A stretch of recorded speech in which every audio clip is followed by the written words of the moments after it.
Sir మీకంటే మీరు అసలు ఎలా ఇండస్ట్రీకి వచ్చారు మొత్తం మాకు ప్రతిదీ కూడా తెలుసు డీటెయిలింగ్గా. బట్ అవకాశాల కోసం పొగడ్డం అనేది గౌతమ్ గారు ఏదైతే మన బ్రహ్మానందం గారి సినిమాలో చేస్తారో అది నిజంగా ఉంటుందంటారా? ఉంటుందండి. ఆ పొగట్టం వల్ల అవకాశాల కోసం పొగట్టం అనేది కాదు. పొగట్టం అనేది రెండు రకాలుగా ఉంటుంది. ఒకటి ఉన్నది చెప్పడం, ఉన్నదానికి కొంచెం ఎక్కువ చేసి చెప్పడం పొగట్టం. రెండే. అసలేమీ లేకుండా చెప్తే అది పొగడ్త అనుకోడు. అనుకోకపోగా మరీ దారుణంగా అసలు ఎన్టీ రామారావు అంత అందంగా ఉన్నాను నన్ను అన్నారు అనుకోండి, నేను అని యాక్సెప్ట్ చేస్తే చాలా దరిద్రంగా ఉంటుంది.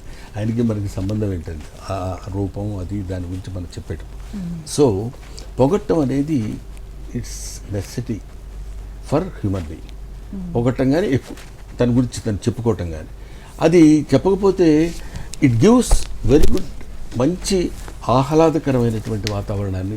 రాగానే ఏంటి ఆ ఫేసు ఎందుకు అలా పెట్టావు, మామూలుగా ఉండొచ్చు కదా, ఇలాంటి తీసుకొచ్చి ఇక్కడ కూర్చోబెడతారు, ఎవరా ఇది అనుకోండి, అట్మాస్ఫియర్ మొత్తం అంతా ఉంటుంది. తర్వాత అలా మాట్లాడుతున్నప్పుడు ఫేస్ కూడా ఏంటిది అన్నప్పుడు నా ఫేస్ ఎలా ఉందో. So if you give negative expression you will become ugly. So నువ్వు అగ్లీగా ఉండకుండా హాయిగా ఉండాలనుకుంటే ఉన్న విషయాన్ని అందంగా చెప్పడం నేర్చుకోవాలి. అందంగా చెప్పడానికి కొంచెం ప్రేమను అందులో వేస్తే అది పొగడ్త అవుతుంది. ఆ పొగడ్త బాగుంటుంది, బాగుండి తీరాలి. కాకపోతే కొన్ని చోట్ల పొగడ్తలు తప్పని చోట్ల పొగడ్తలు ఉంటాయి.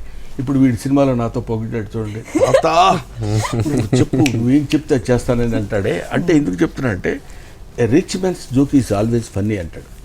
అంటే మన బాస్ ఏదైనా జోక్ వేస్తాడు అనుకోండి, వచ్చినా రాకపోయినా ఒకడు బాగా నవ్వుతుంటే అంతకంటే బాగా నవ్వడానికి ఇంకో ట్రై చేసి అసలు కింద పడి గెలిగేలా కొట్టుకుంటాడు. ఏంటంటే అబ్బా నవ్వు తట్టుకోలేకపోతున్నాం సార్. సో పొగడ్త అనేది to certain extent it is good to human being. Correct sir. Next and మీరేం చెప్తారు సార్? మీరు సినిమాలో చేసిన అవకాశాల కోసం పొగడం అనేది మీకు రియల్ లైఫ్లో అవసరం లేదు as of me. What do you say sir? అంటే నాకు యూజువల్గా నా సెట్ ఆఫ్ ఫ్రెండ్స్, నా ఫ్యామిలీ, నేను అంటే నా చాలా ఇంట్రోవర్ట్ అండి.